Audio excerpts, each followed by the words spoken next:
And then lastly, I'd like to know how Capitol Police handle equipment that belongs to a member or a staffer that's been lost within the Capitol complex and found or recovered by one of your officers.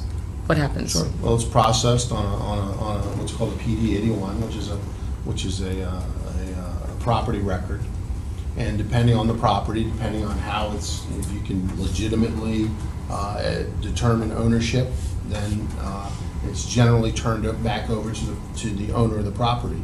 If it's part of an ongoing case, then there are other things that have to occur for that to happen. So if a member says that they have equipment that's been lost and you find it, it would be returned to the member? In the general sense, yes. Okay.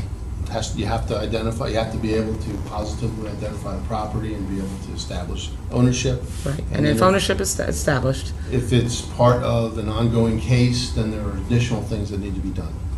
But if the member owns the equipment and there is no ongoing case related to that member, then the equipment is supposed to be returned. Right. In a general sense, yes. No, I mean in a specific sense. If the member loses the equipment, says they lose the equipment, Yes, ma'am. and it is found by the Capitol Police, it is supposed to be returned.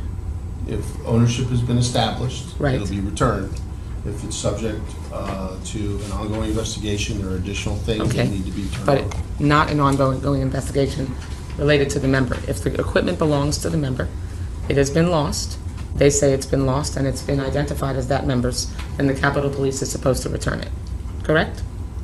Well, it's not I can't give a yes or no answer on that because I know. It's a simple more yes or no parameters. answer. Well, If a member loses the equipment, Yes, ma'am. and it is found by the Capitol Police or your staff, and it is identified as that member's equipment, and the member is not associated with any case, and that is their equipment, it is supposed to be returned, yes or no? Depends on the circumstances. And if the circumstances are. I don't understand how that's possible. Members' equipment is members' equipment. Under my understanding, the Capitol Police is not able to confiscate members' equipment when the member is not under investigation. It is their equipment, and it's supposed to be returned. Well, I think there's extenuating circumstances in this case, and I think that, working through my counsel and, the necessary personnel, if that in fact is the case, and with the permission through the investigation, then we'll return the equipment.